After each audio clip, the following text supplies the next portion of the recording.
Square Pharmaceuticals presents Montin Respitalk, powered by Montin. প্রিয় দর্শক, আপনাদের সবাইকে স্বাগত জানাচ্ছি রাজ টিভির স্বাস্থ্য বিষয়ক নিয়মিত আয়োজন স্কয়ার ফার্মাসিউটিক্যালস প্রেজেন্টস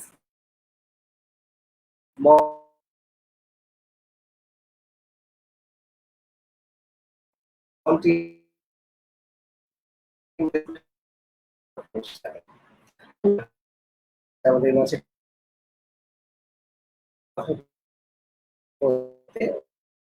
হয়েছেন স্বনামধন্য এবং বরেণ্য দুজন চিকিৎসক যারা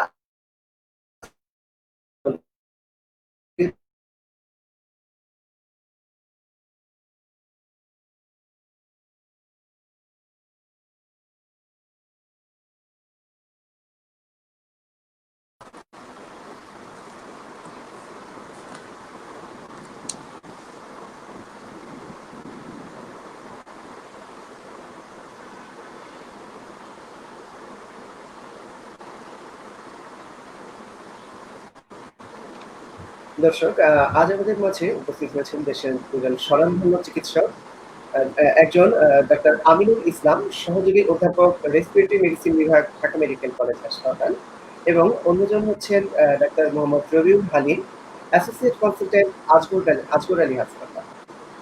এবং আমাদের মাঝে আরো একজন স্পেশাল গেস্ট উপস্থিত হয়েছেন, যিনি কর্মরত আছেন স্কয়ার ফার্মাসিউটিক্যালস লিমিটেডে, senior manager, product management department. স্বাগত জানাচ্ছি mister A.H.M. Rashidul Bari. Today's session of Montin Respitalk, the welcome speech will be delivered by Mr. A.H.M. Rashidul Bari, Senior Manager, Product Management Department, Square Pharmaceuticals Limited. Mr.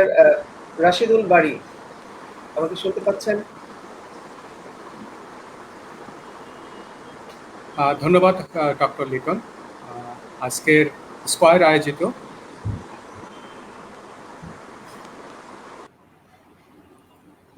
জি আপনাকে শুনতে পাচ্ছি। ধন্যবাদ doctor Asaduzzaman Liton.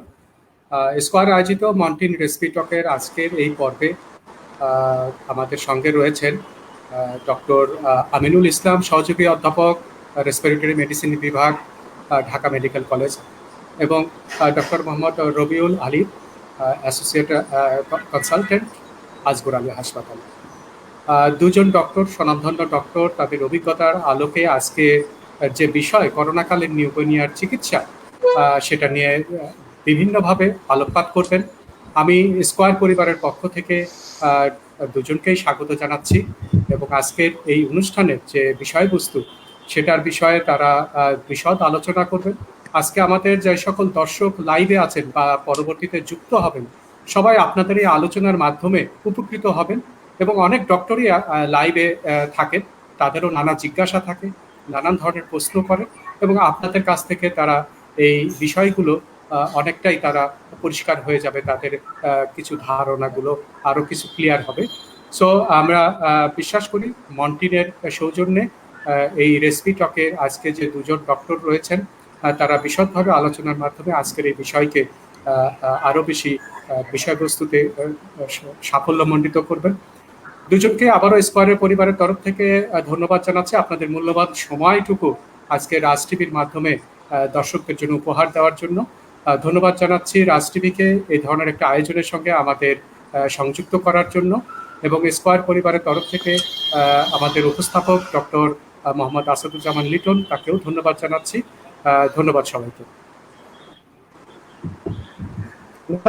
Mister A.H.M. Rashidul Bari, senior manager, product management department, square pharmaceuticals limited, এবং square ফার্মাসিউটিক্যালসকে special ধন্যবাদ রাজ TV পরিবারের পক্ষ থেকে এত সুন্দর একটি আয়োজনে আমাদের সাথে অংশীদার হওয়ার জন্য। আমরা শুরু করছি। দর্শক, আজ আমরা কথা বলবো, শুরুতেই বলে নিলাম যে নিউমোনিয়ার সমস্যা কি, এই করোনাকালীন সময়ে নিউমোনিয়ার চিকিৎসা এর পরামর্শ নিয়ে। আপনারা যারা আমাদের সাথে লাইভে যুক্ত হতে চান, তারা সরাসরি আমাদের লাইভে এসে কমেন্টে আপনি আপনার সমস্যাটি লিখে, আপনার বয়স এবং আপনি কোথা থেকে লিখছেন, সম্পূর্ণ লিখে আমাদেরকে কমেন্ট করেন। আমরা এই আপনার সমস্যাটি নিয়ে আলোচনা করব আমাদের দুজন বিশেষজ্ঞ অতিথির সাথে। পুরো অনুষ্ঠান জুড়ে আপনাদের সঙ্গে আছি আমি ডাক্তার মোহাম্মদ আসাদুজ্জামান লিটন, আবাসিক সার্জন, নাক কান গলা বিভাগ, ঢাকা মেডিকেল কলেজ হাসপাতাল। আপনারাও আমাদের সাথে থাকুন। শুরুতে আমিনুল ইসলাম স্যারের কাছে জানতে চাচ্ছি, স্যার আমাদের এই সময়টাতে কোভিড যে ইনফেকশনটি হচ্ছে, এখানে একটি প্রধান সমস্যা হচ্ছে নিউমোনিয়া। এর আসলে পার্থক্যটি কি? আমরা জানি যে সারা বছরই কিন্তু আমাদের হাসপাতালগুলোতে নিউমোনিয়ার রোগী ভর্তি থাকে, শিশু থেকে শুরু করে বয়স্ক পর্যন্ত রোগী ভর্তি থাকে। তো এই যে নিউমোনিয়া হচ্ছে, এই নিউমোনিয়ার সাথে কোভিড এর নিউমোনিয়ার পার্থক্যটি কোথায়? হ্যাঁ, ধন্যবাদ। আসলে কোভিড নিউমোনিয়াতে যাওয়ার আগে আমরা যদি বলি যে নিউমোনিয়াটা কি? যেকোনো রেসপিরেটরি সিম্পটম মানে বক্ষব্যাধির যেকোনো লক্ষণ, যে কাশি, শ্বাসকষ্ট, বুকে ব্যথা, তার সাথে হঠাৎ কাশি, হঠাৎ শ্বাসকষ্ট, তার সঙ্গে যদি এক্স-রেতে কোনো অপাসিটি পাওয়া যায়, এক্স-রেতে কোনো অ্যাবনরমালিটি পাওয়া যায়, তখনই আমরা তাকে নিউমোনিয়া বলি। সেই নিউমোনিয়াটা হতে পারে ব্যাকটেরিয়া দ্বারা, হতে পারে ভাইরাস দ্বারা, যেমন করোনা ভাইরাস নিজে একটা ভাইরাস। তাহলে এই সময় আমরা কি দেখতেছি যে পেশেন্টের নিউমোনিয়া হচ্ছে, হঠাৎ করে শ্বাসকষ্ট হচ্ছে, হঠাৎ করে কাশি হচ্ছে। তারপর আমরা যখন করোনা টেস্ট করি, দেখা যাচ্ছে যে তার করোনা পজিটিভ বা করোনা টেস্ট নেগেটিভও আসতে পারে। বিশেষ কিছু প্যাটার্ন থাকে এক্স-রেতে, সেটা যদি আমরা পাই যে সেটা দিকে হচ্ছে বা সিটি স্ক্যানে সেটা পোস্টেরিয়রলি বা পিছনের দিকে হচ্ছে বা সিটি স্ক্যানের বিশেষ কিছু ফাইন্ডিং যদি থাকে, তাহলে সে টেস্ট নেগেটিভ সত্ত্বেও আমরা কিন্তু সরাসরি কনফিডেন্টলি বলে দিতে পারি যে এটা নিউমোনিয়া। তো এই সময়ে আমরা পেশেন্টের লক্ষণ, যে তার যে কনস্টিটিউশনাল ফিচার, যে জ্বর বা শরীর ব্যথা, এটার সাথে কিন্তু অন্য নিউমোনিয়ার তেমন একটা পার্থক্য নাই। কিন্তু সময়টাই এরকম যে এখন আসলে যে কোনো ডিজিজ হলেই আমরা প্রথমেই ধরে নিব যে এটা নিউমোনিয়া। তারপর যখন আমরা ইনভেস্টিগেশন করে পরীক্ষা-নিরীক্ষা করে বিশেষ একটা প্যাটার্ন পাবো, বিশেষ করে সিটি স্ক্যান, বুকের সিটি স্ক্যানে, তখন কিন্তু আমরা তাদেরকে বলে দিই যে এটা নিউমোনিয়া, কোভিড নিউমোনিয়া, করোনা দ্বারা নিউমোনিয়া। এখন অন্য নিউমোনিয়ার চেয়ে এই করোনা নিউমোনিয়ার একটা পার্থক্য হলো যে অন্য নিউমোনিয়া সাধারণত রেসপিরেটরি সিস্টেমই সীমাবদ্ধ থাকে। অ্যাডভান্সড ফেজে যদি সেটা আনট্রিটেড থাকে, আমরা যদি ট্রিটমেন্ট না করি অথবা অ্যাপ্রোপ্রিয়েট ট্রিটমেন্ট না দেই, সেক্ষেত্রে হয়তো অন্য কমপ্লিকেশন হয়ে যায়। কিন্তু কোভিড নিউমোনিয়ার একটা বিশেষ প্যাটার্ন হলো, বিশেষ ক্রাইটেরিয়া হলো যে হাইপার কোয়াগুলেবল স্টেট।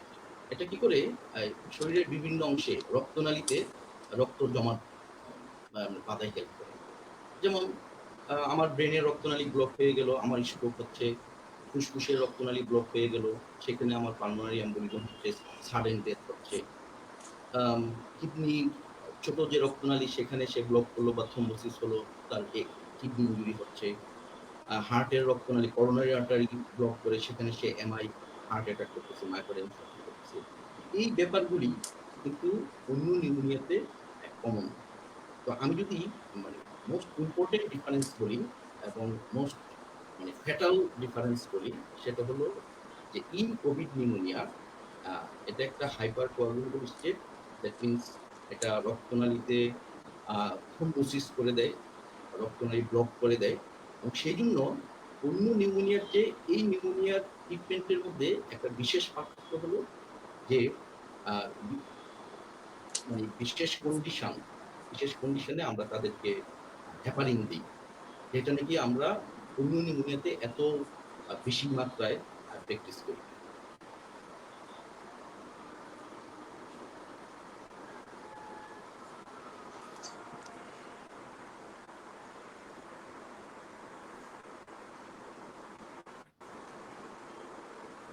আমি আমি লিটন সাহেব সম্ভবত শুনতে পাচ্ছেন কি?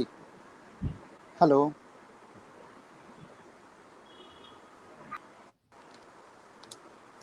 আমিনুল ভাইয়ের সাথে আমি একটু যোগ করতে চাই। উনি চমৎকারভাবে আসলে নিউমোনিয়ার সাথে, ক্লাসিক্যাল নিউমোনিয়ার সাথে আমাদের কোভিড নিউমোনিয়ার পার্থক্য তুলে ধরেছেন।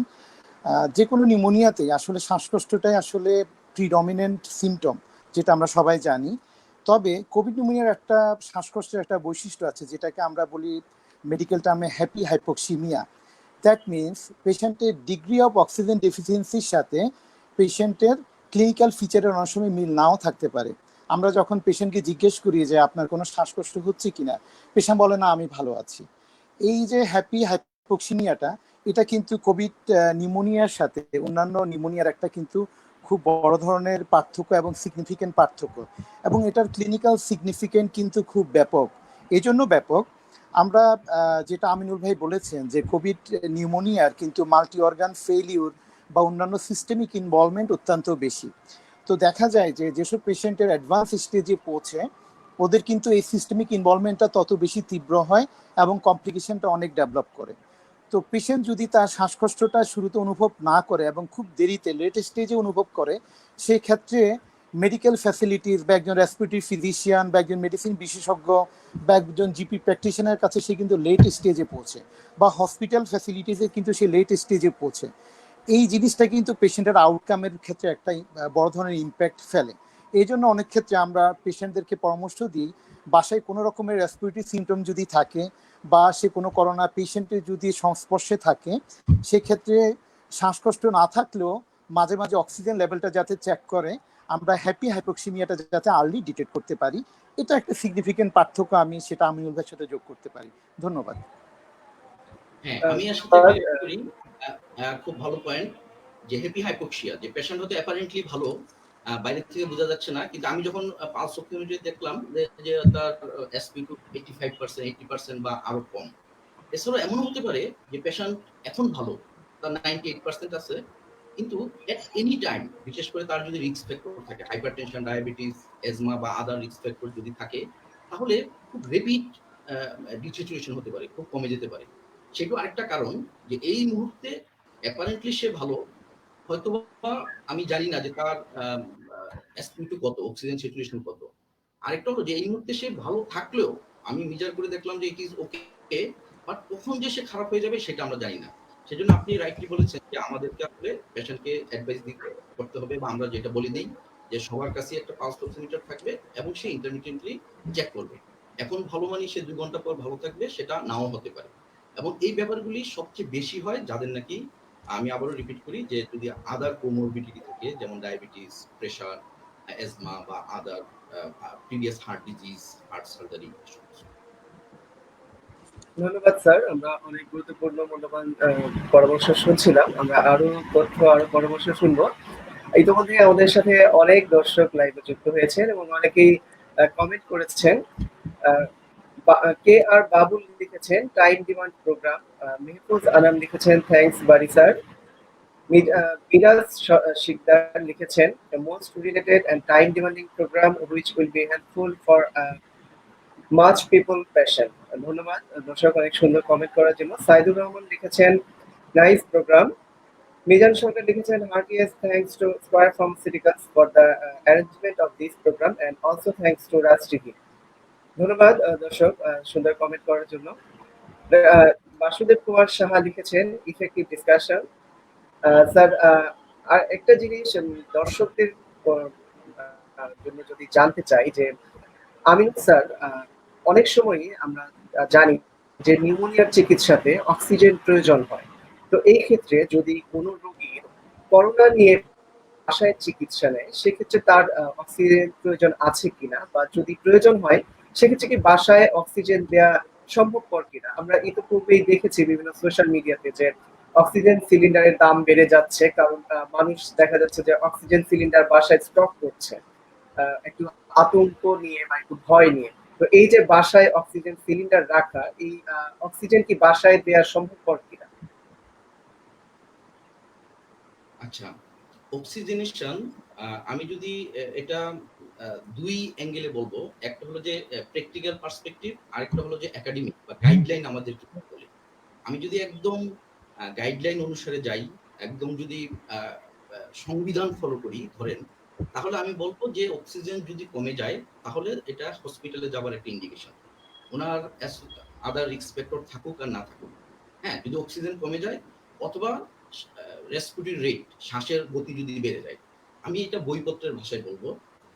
তবে প্র্যাকটিক্যালি যদি মাইল্ড হাইপোক্সিয়া হয়, অল্প কমে, আমরা যদি তাদেরকে যে প্রোন পজিশন এন্ড রিপোজিশন একটা ট্রিটমেন্ট প্যাটার্ন আছে যে পেশেন্ট শুয়ে উপুর হয়ে থাকবে ০.৫ ঘন্টা থেকে ২ ঘন্টা। তারপরে ০.৫ ঘন্টা থেকে ২ ঘন্টা সে ডান কাত হয়ে থাকবে। তারপর ০.৫ ঘন্টা থেকে ২ ঘন্টা আ উনি বসে থাকবেন। তারপর ০.৫ ঘন্টা থেকে ২ ঘন্টা বাম কাত হয়ে থাকবেন। তারপর আবার উপর হয়ে থাকবেন। এই সাইকেল বা এটাকে বলে অ্যাওয়াক প্রোনিং। মানে যতক্ষণ উনি সজাগ থাকবেন ততক্ষণ এটা ফলো করবেন। যদি কোনোভাবে আ কোনো কারণে উনি উপর হতে না পারেন বা এটা খুব বেশি উনার জন্য ডিস্ট্রেসিং হয়, কষ্টকর হয়, তখন আমরা বলি যে ঠিক আছে আপনি ডান কাত অথবা বাম কাত হয়ে থাকেন এবং বসে থাকেন। যতক্ষণ সজাগ থাকেন। ঘুমের সময় সেটার উপর আমাদের কোনো পজিশনের কোনো ডিরেকশন নেই। সেটাতে হয় কি কোনো পেশেন্টের মানে এটা কিন্তু সবাই প্র্যাকটিস করবে না। যেমন একজনের করোনা হয়ে গেল মানেই সে এইটা প্র্যাকটিস করবে তা না। এটা যদি হাইপোক্সিয়া হয়, হাইপোক্সিয়া মানে অক্সিজেন যদি কমে যায়, যে 93 নিচে নেমে যাচ্ছে, তাহলে এই প্র্যাকটিসে একটা দেখা লাইভ যাচ্ছে কি প্রোগ্রাম আছে, আমরা জরুরি, 93 বেশি জরুরি। নিতে পারি। Only by this position and reposition. সে যেভাবে বললাম সাইকেল ওয়াইজ যদি সে প্র্যাকটিস করে। আর আমরা যতদূর সম্ভব চেষ্টা করব পেশেন্টকে আসলে হসপিটালে না পাঠানোর জন্য। হসপিটালেরও একটা বার্ডেন আছে। আমরা যদি রিয়েলিটি চিন্তা করি, তাহলে আপ টু সার্টেন লিমিট পেশেন্টকে আমরা যদি অক্সিজেন দিয়ে বাসায় রাখতে পারি এবং সেরকম আম কেয়ার করার মতো এক্সপার্ট পারসন থাকে বাসায়, তাহলে কিন্তু আমরা জোর করি না যে না আপনাকে হাসপাতালে আসতেই হবে। এবং সেটা কন্ট্রা ইন্ডিকেটেড না। মানে নিষিদ্ধ ব্যাপার না। তবে যাদের নাকি হাইপোক্সিয়ার সাথে একই সঙ্গে মাল্টিপল রিস্ক ফ্যাক্টর থাকে, তাদের যেহেতু খুব রেপিড খারাপ হয়ে যাওয়ার একটা চান্স থাকে, আমরা তাদেরকে এনকারেজ করি যে আপনাদের হাসপাতালে থাকাটাই ভালো হবে। সুতরাং এটার অ্যান্সার হবে ২ রকম। একদম বইপত্রের ভাষায় আ আ বইপত্র অনুযায়ী আপনাকে হাসপাতালে যেতে হবে। আর আমরা বাস্তবতার নিরিখে আমরা বলতে পারি যে যদি খুব বেশি না কমে যায়, ধরেন যে 90 র আশেপাশেই আছে, তাহলে সে বাসায় চিকিৎসা নিতে পারে। সেক্ষেত্রে আমাদেরকে আবার ডিরেকশন দিতে হবে যে কোন ডিভাইস দিয়ে কতটুকু অক্সিজেন যাবে সেটা না হয় আমরা পরে আ আলোচনা করব। ধন্যবাদ স্যার। অনেক গুরুত্বপূর্ণ তথ্য শুনছিলাম। অনেক ক্ষেত্রেই দেখা যাচ্ছে যে আমরা ইতিপূর্বে দেখেছি যে আইসিইউ একটা সংকট এবং রোগীরা মনে করছে যে কোভিড আক্রান্ত হলেই আইসিইউ চিকিৎসা প্রয়োজন বা আইসিইউর জন্য আ ক্রাইস তো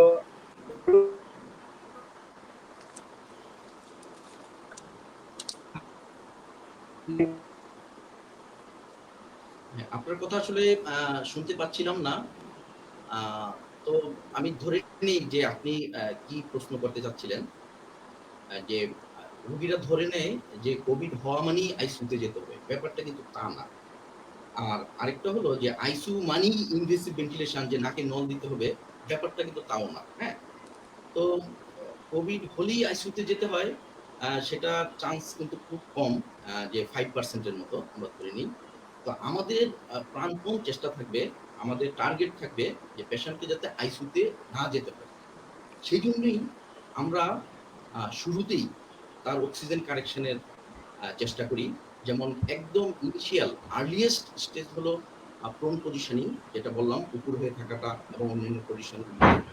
তারপরে যত তাড়াতাড়ি সম্ভব অক্সিজেন শুরু করাটা। এবং পেশেন্টের যদি ইন্ডিকেশন থাকে, হ্যাঁ?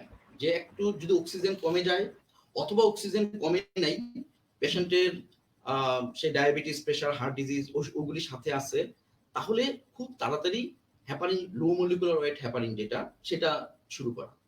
তাহলে হয় কি যে মোস্ট অফ দ্যা পেশেন্ট কিন্তু আম মানে আইসিইউতে আমাদের পাঠাতে হয় না পেশেন্টকে। কিন্তু আমরা যদি এই ব্যাপারটাতে লেট করি যে তার আম আন্ডারলাইং হাইপোক্সিয়া আছে, আমরা পালস অক্সিমিটার দিয়ে মেজার করলাম না, অথবা এখন হাইপোক্সিয়া নাই, আমরা স্যাটিসফাইড হয়ে রইলাম যে না তার তো হাইপোক্সিয়া নাই, কিন্তু যে কোনো মুহূর্তে কিন্তু তার হাইপোক্সিয়া হতে পারে। হাইপোক্সিয়া মানে অক্সিজেন কমে যাওয়া। আর যারা ডাক্তার না তাদের জন্য বলছি। তো আমরা যদি আর্লিয়েস্ট স্টেজে oxygen and low molecular weight heparin এটা শুরু করতে পারি, তাহলে মোস্ট অফ দ্য কেসে কিন্তু আসলে আইসিইউতে যেতে হয় না। আর যদি এমন হয় যে আমরা যে নরমাল যে নেজাল ক্যানুলা দিয়ে অক্সিজেন দিচ্ছি সেটা কভার হচ্ছে না, তারপরে আমরা অক্সিজেন মাস্ক দিয়ে করি। যে যদি 5 লিটার থেকে 10 লিটার পর্যন্ত অক্সিজেন লাগে তাহলে আমরা অক্সিজেন মাস্ক দেই। আর যদি 5 লিটারের কম হয় তাহলে নরমাল যে নেজাল ক্যানুলা সেটা দিয়ে এটা কভার করে দেয়। তারপর 10 লিটারের বেশি যদি লাগে, 10 থেকে 15 লিটার, তাহলে নন রিবিদার মাস্ক, আপনারা হয়তো দেখে থাকবেন যে একটা মাস্ক এটার সাথে একটা ব্যাগের মতো লাগানো থাকে। সেটা ডিটেলস মেকানিজমে আসলে যাচ্ছি না বা যাওয়ার প্রয়োজনও নাই এই আলোচনায়। তারপরেও যদি কন্ট্রোল না হয়, যে 15 লিটারেও, এখন বর্তমানে সেটা আমাদের আইসিইউ কনসালটেন্ট আরো ভালো বলবেন, যে এখন যে হাই ফ্লো নেজাল ক্যানুলা, আমরা যদি তাকে হাই ফ্লো নেজাল ক্যানুলা দিতে পারি, আমাদের কিন্তু ম্যাক্সিমাম পেশেন্টকে কিন্তু যে নাকে নল দেওয়া যেটা এন্ডোট্রাকিয়াল ইনটিউবেশন যেটা, সেটা থেকে কিন্তু আমরা ফিরাতে পারি। আর আমি এই ফাঁকে একটু বলি নেই যে যাদের একবার ইনটিউবেশন লাগে তাদের কিন্তু প্রগনোসিস ভালো না। মোস্ট অফ দ্য কেস ধরেন যে শতকরা নিয়ার জিরো, ম্যাক্সিমাম আমরা তো ওয়ার্ল্ড ওয়াইড চিন্তা করি সেটা একের ঘরেই থাকে। আর আমাদের এক্সপিরিয়েন্স হলো সেটা 1% 2%, ইভেন কোনো সেন্টারে যদি সেরকম ফেসিলিটি না থাকে বা সেরকম এক্সপার্টাইজ না থাকে, এটা 0% কিন্তু হতে পারে। তো আমাদের প্রাণপণ চেষ্টা থাকবে তাকে যাতে এই অক্সিজেন, তারপর নেজাল ক্যানুলা, তারপরে মাস্ক, তারপরে নন রিভিউলার মাস্ক, সেটাও যদি না হয়, যদি মানে অ্যাভেলেবল হয়, ফেসিলিটি থাকে, হাই ফ্লো নেজাল ক্যানুলা। কখনো কখনো এমন হয় যে high flow nasal cannula fail করতেছে, পেশেন্টের অ্যাক্টিভ রেসপিরেশন নাই, তখন বাইপ্যাপ মেশিন এগুলি চাইলে আইসিইউর বাইরেও কিন্তু দেওয়া যায়, যদি সেরকম রুম ফেসিলিটি থাকে, সেরকম এক্সপার্ট থাকে। তো সাধারণত আইসিইউতে প্র্যাকটিস করা হয় আমাদের দেশের প্রেক্ষিতে অ্যাটলিস্ট। তো এইসব যদি করা যায় তাহলে কিন্তু আমরা মোস্ট অফ দ্য পেশেন্টকে এন্ডোট্রাকিয়াল ইনটিউবেশন থেকে ফিরাতে পারি। এবং সেই জন্যই আমাদের চাওয়া যে আমাদের যে ভেন্টিলেটর সেদিকে বেশি মনোযোগ না দিয়ে, এন্ডোট্রাকিয়াল ইনটিউবেশন মানে অনেক দামি মেশিন সেদিকে মনোযোগ না দিয়ে, আমাদের টার্গেট যাতে থাকে, আমাদের বেশি বেশি চাওয়া থাকবে যে অক্সিজেন যাতে আরো বেশি অ্যাভেলেবল হয়, অক্সিজেন দেওয়ার মেশিনারিগুলি, ডিভাইসগুলি যাতে আরো বেশি অ্যাভেলেবল হয়, তাহলে সেগুলি থেকে আমরা পেশেন্টকে প্রিভেন্ট করতে পারি আইসিইউতে যাওয়া থেকে।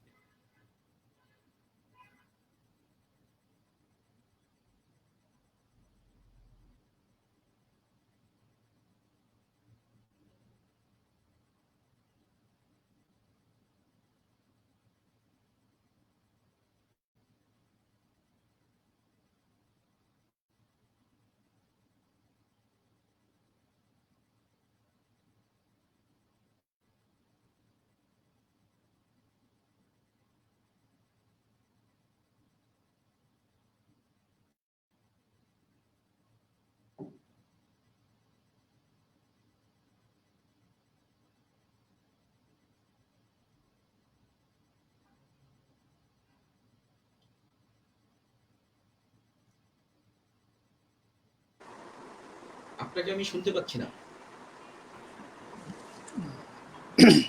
হ্যালো। হ্যাঁ, লিটন সাহেব, সম্ভবত ওনার নেট ঝামেলা করছে। তো আমরা মনে হয় আলোচনাটা চালিয়ে যেতে পারি। আমিন ভাই, ওনার আপনি আসলে খুব চমৎকার ভাবেই মানে বলেছেন যে আসলে আমি আপনার কথা সূত্র ধরেই বলতে চাই, this should B the right approach, যে আমরা চেষ্টা করব যে আমাদের পেশেন্ট যাতে খুব ক্রিটিক্যালি ইল না হয়ে যায়, বা আমরা যদি আইসিইউটা অ্যাভয়েড করতে পারি বা এন্ডোট্রাকিয়াল ইন্টিউবেশনটা অ্যাভয়েড করতে পারি, this should be our management গোল।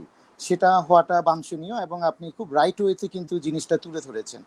তো একটা পর্যায় পর্যন্ত আসলে আমরা খুব সিম্পল অক্সিজেন ডেলিভারি ডিভাইস, যেটা আমরা বলি যে নেজাল ক্যানুলা, ফেস মাস্ক, নন রিবিদার ব্যাগ মাস্ক, যেটা আপনি বললেন যে এটা খুবই সস্তা, অ্যাভেলেবেল, এবং ওয়ার্ডের খুব লো এক্সপার্টিসেও কিন্তু আমরা এটা ব্যবহার করতে পারি। কিন্তু কোভিড নিউমোনিয়াটার আমরা যদি ক্রিটিক্যাল অ্যাসপেক্টে বলি, যে কোনো পেশেন্ট 20% পেশেন্টের অক্সিজেন ডিমান্ড যাদের লাগে, তাদের মধ্যে শতকরা 5% পেশেন্ট দেখা যায় যে আরও ক্রিটিক্যাল ফেজ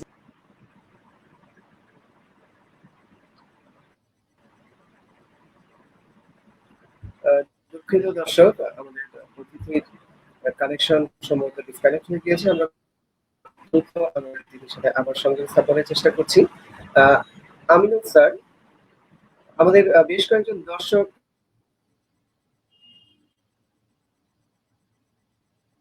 হ্যাঁ, আমি আপনাকে শুনতে পাচ্ছি না।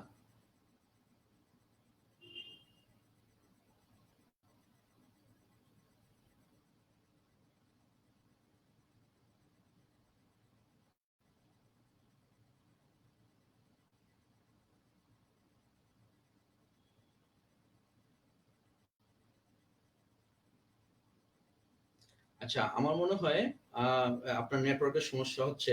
তো এই ফাঁকে আমি এমনি কিছু বলতে থাকি, কোনো ডিরেকশন ছাড়াই, যে আমরা আমাদের মধ্যে সবারই একটা স্যার ধারণা। আমাকে শুনতে পাচ্ছেন? এখন শুনতে পাচ্ছি, এতক্ষণ শুনতে পাচ্ছিলাম না। হ্যাঁ, এখন আবার শুনতে পাচ্ছি না। আচ্ছা, তো আমাদের মধ্যে একটা ধারণা যে যে পিসিআর টেস্ট সেটা পজিটিভ না হলে নিউমোনিয়া, করোনা না, কোভিড নিউমোনিয়া না, সেটা কিন্তু অনেক ভুল ধারণা। কারণ আমি যদি ১০০ জনকে টেস্ট করি, তার মধ্যে একদম শুরুতে সেটা কিন্তু 65 জনের পজিটিভ হবে। 35 এর করোনা থাকা সত্ত্বেও পজিটিভ হবে না। আর এটা যত সময় যাবে তত কিন্তু কমতে থাকবে। আরো কয়েকদিন পর দেখা যাবে যে অর্ধেকেরও বেশি করোনা পেশেন্টের কিন্তু সেটা নেগেটিভ আসতেছে। এখন আমার কাছে যদি একটা করোনা নেগেটিভ সার্টিফিকেট থাকে এবং অন্য লক্ষণ থাকেও, এবং আমি যদি সেটা ধরে নেই যে না আমার করোনা নাই, আমার টেস্ট নেগেটিভ, সেটা কিন্তু আমার যে সারাউন্ডিং মানুষজন আছে, সারাউন্ডিং পিপল, আমার ফ্যামিলি মেম্বার বা অন্য সবাই, সবার জন্য সেটা বিপজ্জনক, আমার জন্য বিপজ্জনক। কারণ আমার করোনা নাই চিন্তা করে আমি কিন্তু সেই আমার হাইপোক্সিয়া আছে কিনা আমি মনিটর করতেছি না, আমি ট্রিটমেন্টে যাচ্ছি না। সেজন্য এখন আমরা আরেকটা ইনভেস্টিগেশনের উপর বেশি জোর দেই, সেটা হলো যে সিটি স্ক্যান অফ চেস্ট, বুকের সিটি স্ক্যান। যদি এমন হয় যে আমার টেস্ট নেগেটিভ কিন্তু করোনার লক্ষণ আছে, নিউমোনিয়া লক্ষণ আছে, নিউমোনিয়া লক্ষণ মেইনলি শ্বাসকষ্ট, সাথে কাশি থাকতে পারে, এই দুইটার একটা যদি থাকে এই সময়ে, এবং টেস্ট যদি নেগেটিভ হয়, অথবা আমি যদি টেস্ট করার সুযোগ নাও থাকে, যে আমার টেস্ট করার সুযোগ নেই, আমি টেস্টের পেছনে ঘোরার দরকার নেই, আমি করব কি, আমি সিটি স্ক্যান করব। এবং সিটি স্ক্যানে এমন কিছু কিছু বিশেষ বৈশিষ্ট্য আছে যেটা দেখে আমি অলমোস্ট 100% মানে সিউরিটি দিয়ে বলে দিতে পারি, বা যে কেউ বলে দিতে পারে যারা ফিজিশিয়ান, যে দিস ইজ করোনা। অন্য নিউমোনিয়ার থেকে এই corona pneumonia city finding totally different এবং স্পেসিফিক। এবং যারা ডাক্তার আছেন এখানে, যদি কোনো চিকিৎসক থাকেন, তাদের উদ্দেশ্যে আমি বলবো যে এটাকে বলে যে posterior bilateral multifocal ground glass shadow.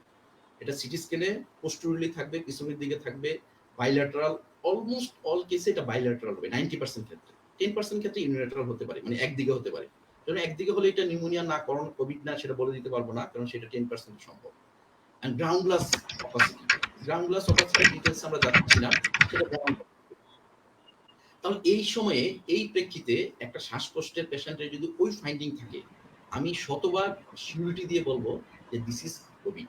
এবং কোনো পেশেন্ট যদি আমার কাছে ওই সিটি ফাইন্ডিং নিয়ে আসে, নিজে নিজে করে বা অন্য কারো অ্যাডভাইস নিয়ে করে, তারপর কিন্তু আমার আর উচিত হবে না ওনাকে আবার পিসিআর টেস্ট অ্যাডভাইস করা। কারণ আমাকে সিটি ফাইন্ডিংটা বলে দিবে দিস ইজ কোভিড নিউমোনিয়া, তার উপর ভিত্তি করে আমি চিকিৎসা করি। এবং অনেক সময় হয় কি যে আমার চিকিৎসার পরে আমি আবার হসপিটালে বসে থাকতে চাই, যে আমার একটা পিসিআর টেস্ট করে দেন, এটা নেগেটিভ দেখে যাই। এই নেগেটিভ হতে কিন্তু অনেক দিন সময় লাগতে পারে। কারণ ভাইরাস যেরকম পিসিআর পজিটিভ করে, ভাইরাসের ভিতরের কোনো অংশ, ভাইরাস ডেস্ট্রয় হয়ে গেছে, ভিতরের যে আরএনএ, সেটা যদি পাস হয় তবুও কিন্তু পজিটিভ হতে পারে। তাহলে আমার কিন্তু ডিজিজ নাই, আমার বডিতে ভাইরাস নাই, বা আমি অন্যের জন্য এখন হুমকি স্বরূপ না, তারপরেও কিন্তু আমার পজিটিভ আসতে পারে আপ টু 37 ডেজ পর্যন্ত, 37 দিন পর্যন্ত।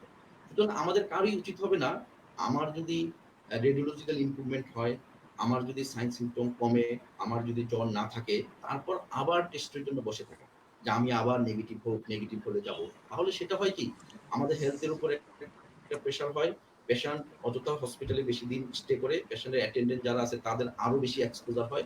সব দিক দিয়ে সেটার আসলে কোনো প্রয়োজন নাই, সব দিক দিয়ে সেটা আসলে একটা অপচয়ের মতো হয়ে যায়। ধন্যবাদ স্যার। রবিউল হালিম স্যারের কাছে আমাদের একজন দর্শক একটি প্রশ্ন করেছেন। আহ, লিখেছেন হাই ফ্লো অক্সিজেন এবং কনসেন্ট্রেটর এর প্রয়োজনীয়তা কতটুকু? অসংখ্য অসংখ্য ধন্যবাদ দর্শক আপনাকে চমৎকার প্রশ্নের জন্য। অক্সিজেন কনসেন্ট্রেটর এবং হাই ফ্লো নেজাল ক্যানুলা দুটো সম্পূর্ণ দু জিনিস। অক্সিজেন কনসেন্ট্রেটর হচ্ছে এটা একটা অক্সিজেনের সোর্স, অক্সিজেন মেশিন।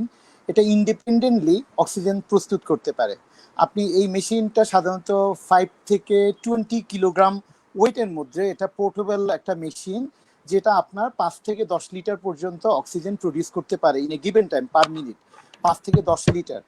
তো এখন যেটা আমিনুল ভাই শুরুতে বললেন যে আমাদের হেলথ কেয়ার ফ্যাসিলিটিস যদি এক্সস্টেড হয়ে যায়, অ্যাট এ টাইম অনেক বেশি সংখ্যক মানুষ আক্রান্ত হয়, কিন্তু আমরা জানি যে কোভিডের ক্ষেত্রে অক্সিজেনটা জীবন রক্ষাকারী, এবং অক্সিজেন সিলিন্ডারের দুষ্প্রাপ্যতা আছে, ফিল আপের দুষ্প্রাপ্যতা আছে, রিফিল করতে সমস্যা আছে। সেক্ষেত্রে অক্সিজেন কনসেন্ট্রেটরটা কিন্তু অত্যন্ত কার্যকরী হিসেবে বিবেচিত হবে। এবং আপনি যদি আরও আমি স্পেসিফিক বলি, একটা যদি বিল্ডিং, এখন আমরা কমিউনিটি লাইফ লিড করি, একটা বিল্ডিংয়ে যদি একটা অক্সিজেন কনসেন্ট্রেটর থাকে, সে যে কোনো বাসায় যদি সমস্যা হয় ওই বাসায় মেশিনটাকে নিয়ে যাওয়া সম্ভব এবং তাদেরকে সাপোর্ট দেওয়া সম্ভব। তো oxygen concentrator is a very good source, এবং এটা কোভিডের মোকাবেলায় খুব কার্যকরী একটা মেশিন। আর হাই ফ্লো নেজাল ক্যানুলা, আমি এটা বলবো যে ইটস এ গেম চেঞ্জার। বাংলাদেশে কোভিড ম্যানেজমেন্টের মৃত্যু হার কমার অন্যতম কারণ হচ্ছে, স্পেশালি আইসিইউতে মৃত্যু হার কমার অন্যতম কারণ হচ্ছে শুরু থেকে আমরা হাই ফ্লো নেজাল ক্যানুলার উপরে জোর দিয়েছি। আমি যে আইসিইউতে কাজ করি, এটা 50 বেডের একটা tertiary care level corporate hospital. তো আমরা কোভিড ম্যানেজমেন্টেরও বছর দুয়েক আগ থেকে এআরডিএসএ ম্যানেজমেন্ট আমরা কিন্তু হাই ফ্লো নেজাল ক্যানুলা ব্যবহার করতাম। আমাদের বাংলাদেশে আমরা প্রথম এটা শুরু করি আজ থেকে 2 বছর আগে, এআরডিএস এর ম্যানেজমেন্টের অ্যাজ এ পার্ট হিসেবে হাই ফ্লো নেজাল ক্যানুলা। তখন থেকে আমরা দেখেছি যে high flow nasal cannula intubation দেওয়ার হার কমিয়ে দেয়, পোস্ট এক্সটিউবেশন পেশেন্টের রিইনটিউবেশন প্রিভেন্ট করে, এবং হাইপোক্সিয়া মোকাবিলার জন্য এটা খুব কার্যকরী একটা মেশিন। সবচেয়ে ভালো দিক হচ্ছে এই মেশিনের যে মাত্র দুটো প্যারামিটার সেট করতে হয়। আমরা যেমন একটা ইনভেসিভ মেকানিক্যাল ভেন্টিলেটর যদি চিন্তা করি, এখানে অনেক মেকানিজম কাজ করে, ম্যান বিহাইন্ড দ্য মেশিনকে অত্যন্ত ট্রেন্ড আপ হতে হয়, এবং অনেকগুলো ডাইনামিক প্যারামিটার কিন্তু মনিটরিং করতে হয়। একটা ভেন্টিলেটরে থাকা পেশেন্টকে মনিটর করার জন্য অ্যাডজাস্টেন্ট অনেক মেশিনারিজ প্রয়োজন হয়। But what about high flow nasal cannula? It's a very simple. এখানে দুটো অ্যারোডাইনামিক কাজ করে, একটা হচ্ছে অক্সিজেনের ফ্লো অফ অক্সিজেন এবং কনসেন্ট্রেশন অফ অক্সিজেন। আপনি যদি দুটো বিষয়কে যদি ডিনোমিনেটর যদি আপনি চিন্তা করেন, একটা হচ্ছে ফ্লো অফ অক্সিজেন, মানে প্রতি মিনিটে কি গতিতে কি প্রবাহে বাতাসটা প্রবাহিত হবে। ছোট একটা মেশিন, দেখতে মনে হয় একটা নেবুলাইজ মেশিনের মতো একটা মেশিন, এখানে একটা পাম্প থাকে। আপনি যে অক্সিজেনটা দিচ্ছেন সেই অক্সিজেনটা সেই এনভায়রনমেন্ট থেকে কিছু বাতাস সেটার সাথে ব্লেন্ড করে ফেলে, মিক্সিং করে ফেলে, এবং সেই বাতাসটাকে সে হিউমিডিফাইড করে ফেলে, এবং আপনার বডি টেম্পারেচারের সাথে সে অ্যাডজাস্ট করে ফেলে। তো ওই বাতাসটাকে সে একটা জেট লাইক ম্যানারে আপনার নাকের মধ্যে দিয়ে সে রেসপিরেটরকে ঠেলে দিতে পারে। This is flow, this is jet like flow. এই jet like flow creates a PEEP, positive end expiratory pressure. এই জেট লাইক ফ্লোটাই অ্যালভিউলাসের মধ্যে এক ধরনের এন্ড এক্সপিরেটরি প্রেশার ক্রিয়েট করে। নর্মালি আমরা যখন শ্বাসটা ছেড়ে দিই, আমাদের ফুসফুসে দেখবেন যে এক ধরনের রেসিডুয়াল ভলিউম থাকে physiologically. This residual volume and airway resistance generate a PEEP. This is called natural PEEP. Intrinsic PEEP generate করে। এটা কি করে? আমাদের অ্যালভিউলাস গুলোকে কিন্তু চুপসে না যেতে সহায়তা করে। তো কোভিডের ক্ষেত্রে যখন লাংসটা অনেক স্টিকি হয়ে যায়, নিউমোনিয়ার কারণে অ্যালভিউলাইগুলো চুপসে যায়, তখন অ্যালভিউলাইগুলোকে ওপেন রাখাটা খুব জরুরি, কারণ আমরা চাই এয়ার এক্সচেঞ্জিং সারফেস এরিয়া যাতে বেড়ে যায়। হাই ফ্লো নেজাল ক্যানুলা যখন আমরা এয়ার ফ্লোটা দিই, সেই এয়ার ফ্লোটার রেঞ্জ হচ্ছে 25 থেকে 80 লিটার পার মিনিটে আমরা বাতাসটা প্রবাহিত করতে পারি। এই যে বিপুল গতিতে বাতাসটা আমরা যখন প্রবাহিত করি, তখন এটা প্রতি 10 লিটার ফ্লোর জন্য 1 পিপ জেনারেট করে। ন্যাচারালি আমাদের পিপ হচ্ছে ফিজিওলজিক্যালি 3। আমরা যদি 5 থেকে 6 আপ টু 8 পর্যন্ত পিপ হাই ফ্লো নেজাল ক্যানুলা দিয়ে যদি জেনারেট করতে পারি, এটা আমাদের অ্যালভিউলাস গুলাকে কিন্তু ওপেন আপ করে রাখছে। দ্যাটস হোয়াই আমাদের এয়ার এরিয়েশনটা বেটার হচ্ছে।